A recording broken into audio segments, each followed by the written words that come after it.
Hey y'all, welcome back to Tobacco Leaf Legacies. I'm Cheryl, and this is Brew and Review. Yes, I'm corny, we already know that. I thought that this would be something kind of fun, kind of different to do. We know that the bit with the farm is done. It's going to be probably at least a couple years before I will have the mountain home and I will be able to get back to those videos as far as my grandparents' things and what I'm going to do with them in the house and how I'm going to repurpose them and all of that. Now, I still do have my parents' house that is here. I will be doing a lot with that house. I'm going to be renting it, and so I'll be sharing some videos and things there.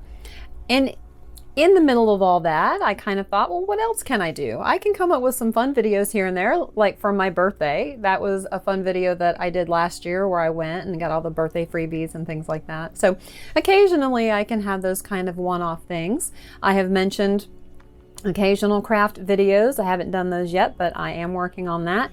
And I'm a big reader. Sitting here by my bookshelves, I've got all these books behind me. I thought, well, there's other people that like to read. Let's talk about books. Let's talk about what I'm reading and what I thought of it. Now, I've always read. I read when I was little. I even still have the books from when I was little. And yes, I even still read them. I wrote for a long time. I wrote for about 20 years. I got away from reading. It has been just in the last few years that I've gone back to reading. There is a company locally that they literally started in their driveway and they have turned into, excuse me, they have turned into, a legit business. They're selling books for $1 to $3. They're helping teachers. They're donating to them. It really, the family, they're just good people, and I love supporting that.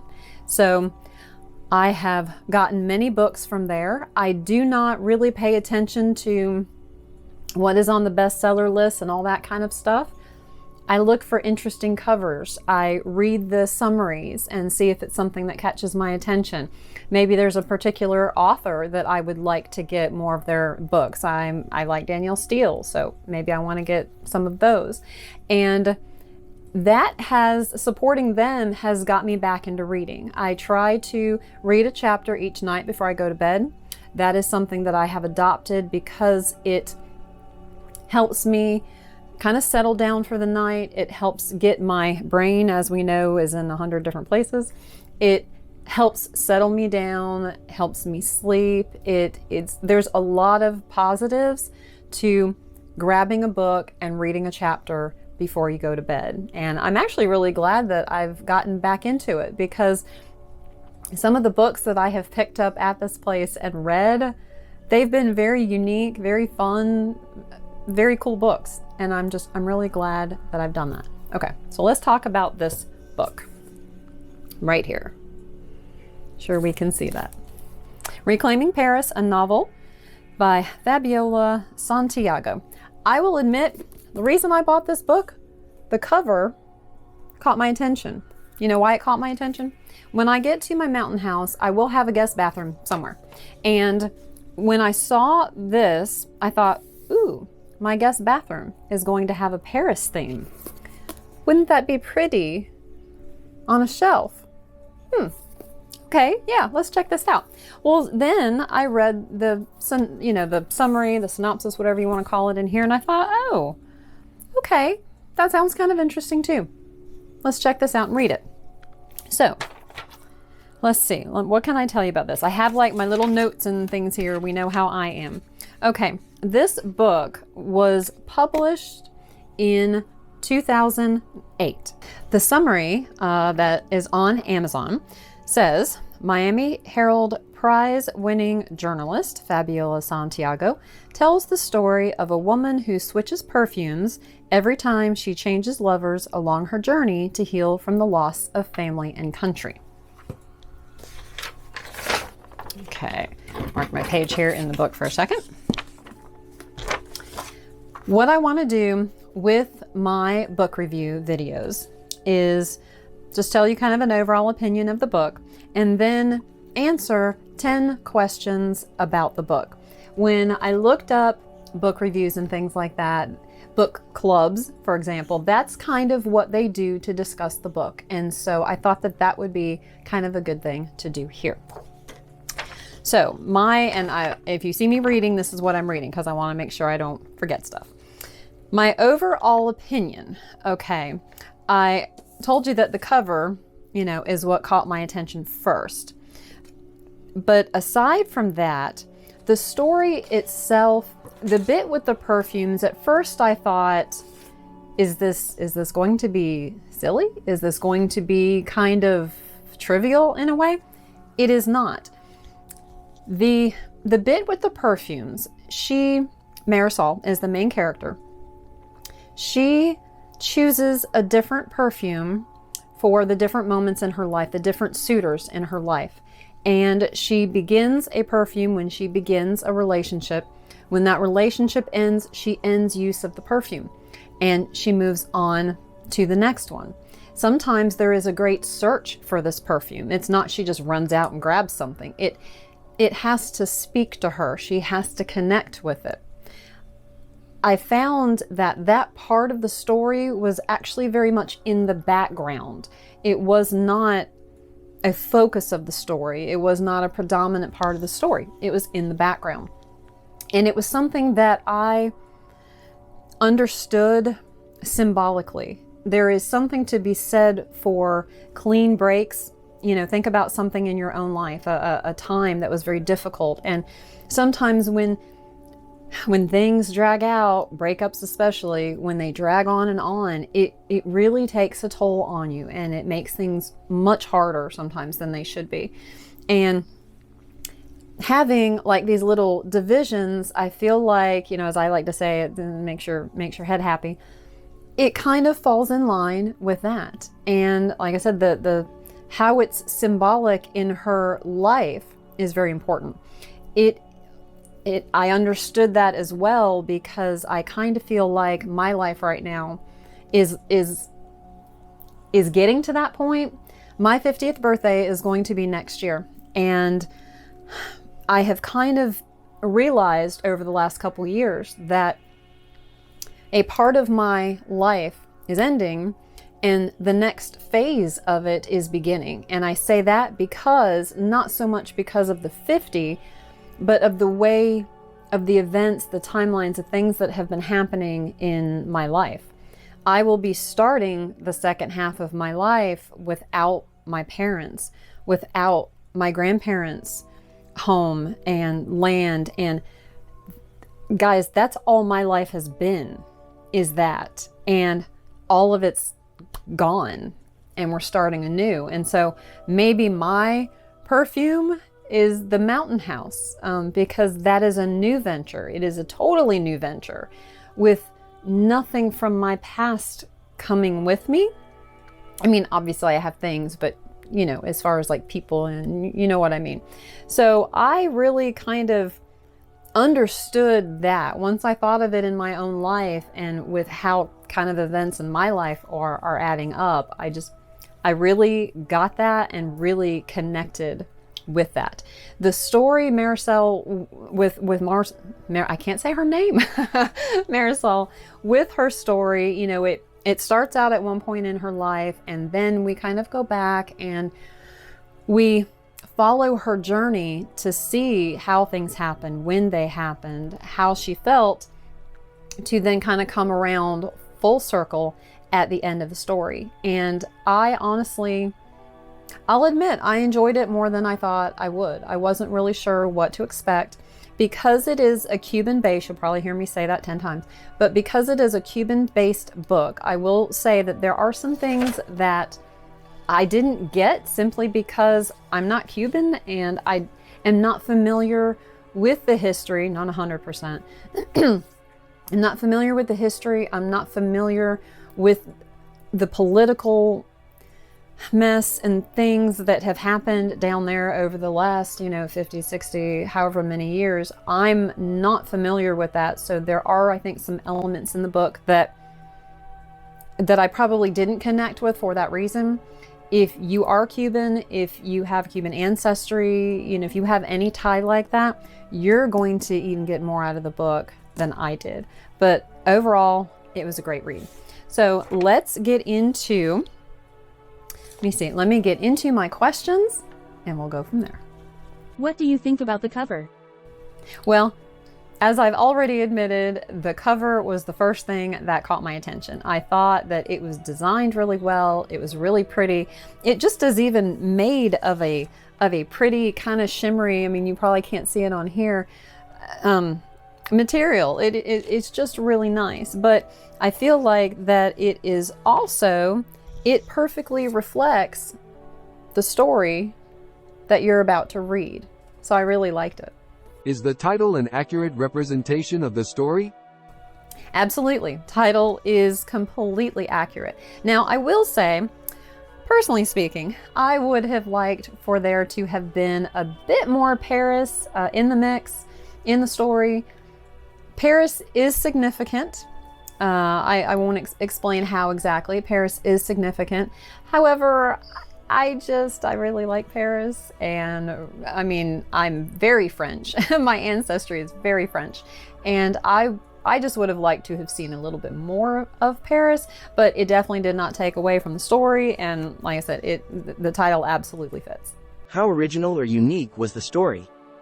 Well, I have not read, I don't know that I've ever read another Cuban-based story, actually, so I can't really comment on that part of it, but I can say that to me the story was very unique because it's following Marisol and through her life and what is happening to her, and probably because, again, I'm not familiar with the history and the events and everything that her family and ancestors had to deal with, and her coming over here. I'm not familiar with that stuff. So to me, it was unique.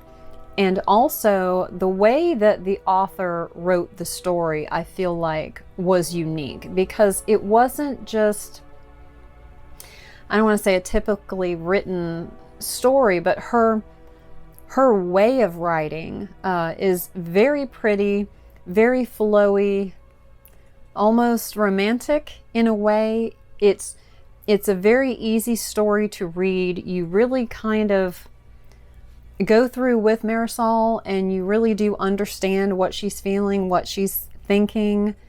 It flows wonderfully. I have to say, I had read a book. Now, I've already said I like Danielle Steele, but I read her first book that she first published not that long ago. It was awful. Oh my gosh.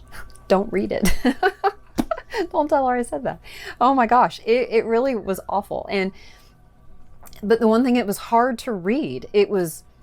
I felt like it was very jarring to read. Like it was very choppy. Does that make sense? I just felt like there was just so much that we weren't getting, that we didn't understand what the main character was going through or feeling or thinking or whatever. And not that I'm doing a book review about that one, but to bring it around to this one, you do know with Marisol, you just feel like you are right there with her and it just flows very easily and you're not having to stop and go, well, what is she talking about? Like, what is happening here? So yeah, I like that part. What did you like best and least? So what I liked best in the story is the fact that Marisol, main character, was constantly striving to better herself, to better her situation, and to find happiness. I think that's a goal that we all have. I think some of us get very off track sometimes. I think some of us get in situations where we feel stuck, where we settle, maybe. And she did not do that. It was like a personal goal of hers that she was constantly trying to move to the next, I don't want to say next level, but just next step. She knew what she wanted, and she was trying to find, well, she was trying to find her heart. She was trying to find the place, the person, the situation where she was home, where she was happy, and that she really connected with. And I always appreciate anybody, whether they're literary or whether they're real, someone that can stay on that path and that can continue to search for what they're looking for, what is going to bring them happiness. I think that's a very important part of our life that sometimes we forget about. The thing that I liked the least was the timeline. I say that the book starts out in the present, which is fine. And then the book goes to the past and then starts telling a story forward. Even that is okay to a point, but I guess as I'm reading it, I need a clear break. I need a clear, okay, we're changing direction, we're changing time period.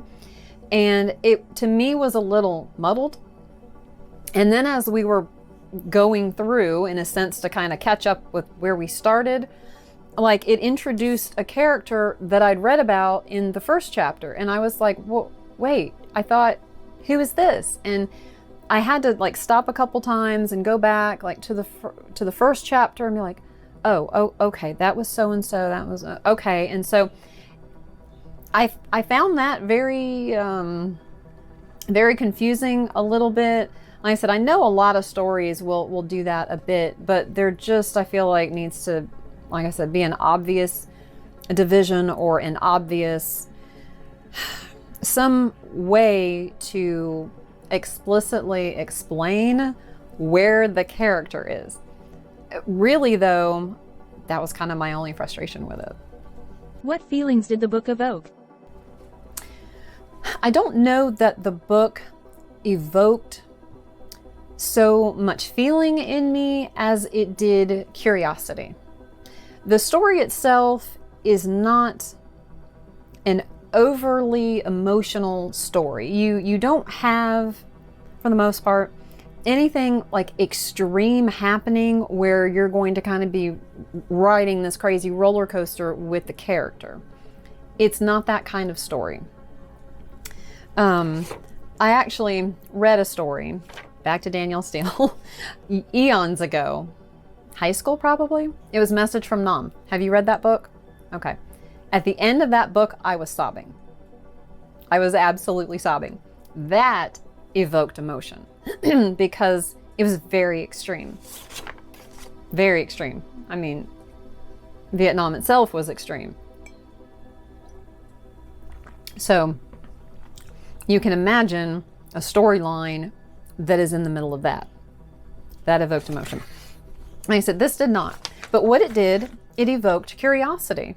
Again, because I am not familiar with Cuba and Havana and its history and everything that has happened.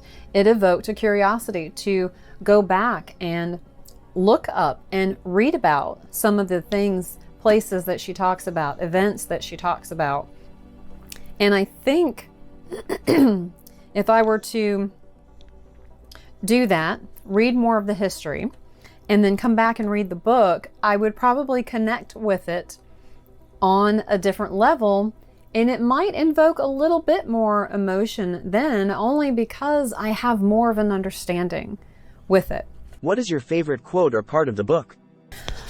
My favorite quote, I often find a passage in a book that I will connect with on a personal level. It may not have any relevance as far as what it meant in the book. It could mean something completely different to me, but it's just something that the author has written, explained, whatever. It'll kind of hit me and make me stop for a second. Like, oh, wow, okay, yeah, that's good. This is this one in this book. I inherited Fabiola's life and I could not let go of it. Through the letters from Cuba she kept in a hat box, tied with a different color ribbon for each author, I learned tidbits about our family. The turmoil in somebody's marriage, the death of somebody else in Havana soon after Romero. No mention made of another woman or another wife. This part right here, I don't mention a couple names because in case you read it, I'm just trying not to give it, all away. But that first part of it, I inherited Fabiola's life and I could not let go of it. And then where she talks about the tidbits from family, that is something that hit me, because as soon as I read it, I just stopped and went, oh wow. Oh, that was mom for me. I've mentioned before, when I lost mom, it was very hard. And I had 3 years of excessive grieving that took a big toll on me. But one thing that I did was I kind of dove into mom's life. I mean, it's kind of a natural process of grieving. When somebody is now gone that has just always been there and always been around you and everything, and all of a sudden they're gone, it is a huge, huge loss. It is a huge gaping hole in your life. And as you grieve, it is part of filling that hole, or it is part of learning to live with it. And I dove very much into mom's life because I was trying to sort of keep her around me a little bit longer, I guess you could call it. And I dove very much into the history. I've probably mentioned that my mom is very tight-lipped. Very tight-lipped. I am the total opposite of my mother when it comes to that. I will talk, I will share, as we see. My mom did not. She did not share a lot of things from her life. And I realized when she was gone, just how little I knew about her. I mean, I knew her. She was my mother, but I couldn't tell you what her favorite movie was. I don't even know what her favorite color was. And, to some people these sound trivial, but it's little details like that, usually, And usually growing up, your parents will tell stories of when they were younger, things they did, and, just experiences that they had. My mom did not. I have very, very, very few stories from her. So losing her made me realize how much I had lost as far as her memories and her experiences, because now I could never ask about them. And it made me, as I was going through her things, it made me really look at things that she kept, letters that she kept. And we know, I had the big photo project. And as I was putting pictures together and putting them in order, it was learning about her life and her experiences through these pictures.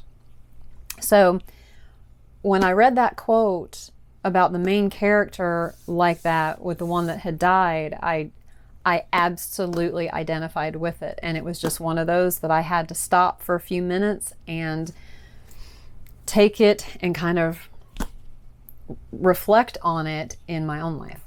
From what other character's point of view would you like to read? The other character whom I would like to see the point of view from was the grandmother. The grandmother was a very influential part of Marisol's life. She took her from Cuba and she went to Miami with her, basically because she wanted Marisol to have a better life. And I feel like even a chapter from her grandmother's life would have been, I feel like, very eye-opening. Her grandmother would have been coming from a different point of view. She would have been more than likely sharing the sadness that she felt of not only what was happening to her country, to her culture, but the fear of leaving and what she was going to face when she got to another country. I mean, think about that for a minute. If you had to leave your country today and go to another country and start over, I mean, that's terrifying. is absolutely terrifying to think about that. You don't know anybody there. I mean, terrifying. So we would have gotten that. We would have gotten her feelings, like I said, about leaving and leaving her family, her ancestry, her culture, her homeland. You know, she's leaving her homeland. But to balance that out, she also must have had an immense amount of hope, an immense amount of looking forward to getting to this new country and for the opportunities that she would have, but that her granddaughter would have for a better life. And that point of view, I think, would have been very eye-opening, would have been very enlightening, probably would have been very emotional too. What do you think was the author's purpose in writing the book? The author's purpose. Well, I did a bit of reading to find out about the author. I had a suspicion that, given her name, that she was maybe from there, that she'd had family there, and that this was, you know, that it was all kind of tied in. And she is from there. And after reading that, really this book is kind of a love letter to her ancestry and to her homeland. And she has kind of woven her own experiences into the character. And from a writer standpoint, when you take something personal like that in your life and you put it into your character, it gives them extra dimension. It gives them more of a humanity, so that when somebody is sitting down reading this book, especially somebody who's going to feel the same way, it just gives them so much more to kind of connect to. Just like when I, in my videos, have talked about how I feel about my grandparents' home and leaving and all the different things, you know, those of you that feel the same way that I do, you connect with that, and that becomes very real, and it's, you know, something you can kind of, I don't want to say sink your teeth into, but your emotional teeth into, I guess, because you have felt it, you have been there.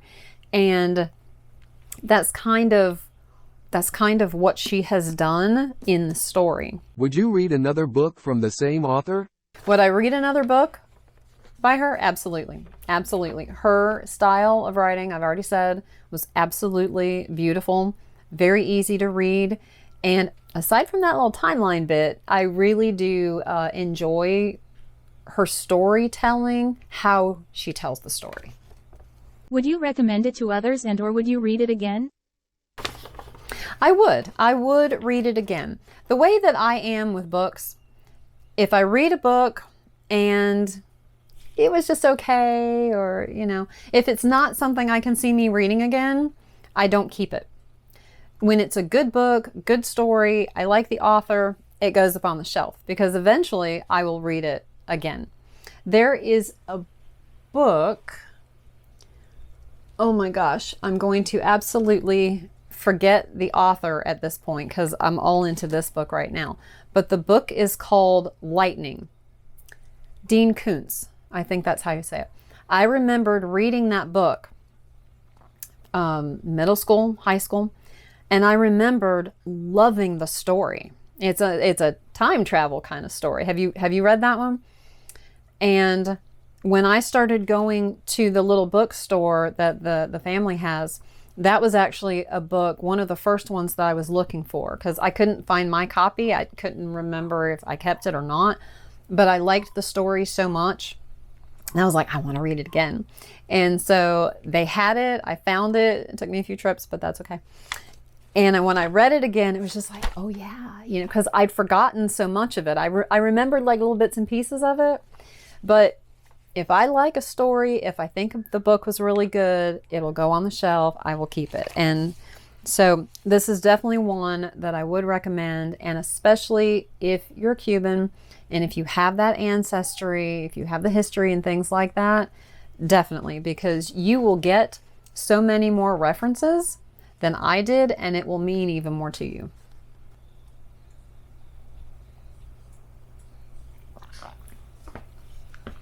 Well, this concludes Brew and Review. I like my name. Y'all can laugh at my corniness. It's okay. I don't mind. But this is something that, I mean, it takes me a month or so or more. You know, it just depends on the book and how thick it is. It takes me a little while to get through a book. So this won't be an every other week kind of thing. Maybe once a month, maybe once every couple months. You know, we'll see. But I will share with you what I'm reading, what I think about it. We'll go over the 10 questions. I kind of think that's a fun way to go through it. Let me know in the comments what you're reading right now. Maybe let me know who your favorite author is. Maybe you've got a completely different favorite book. Let me know that too. Would love to hear anything about reading. I think reading is so important for so many reasons. So many reasons. So that concludes this particular brew and review. I'll be back soon with a different book to talk about. In the meantime, time is precious. Carpe diem, seize the day. See you next time.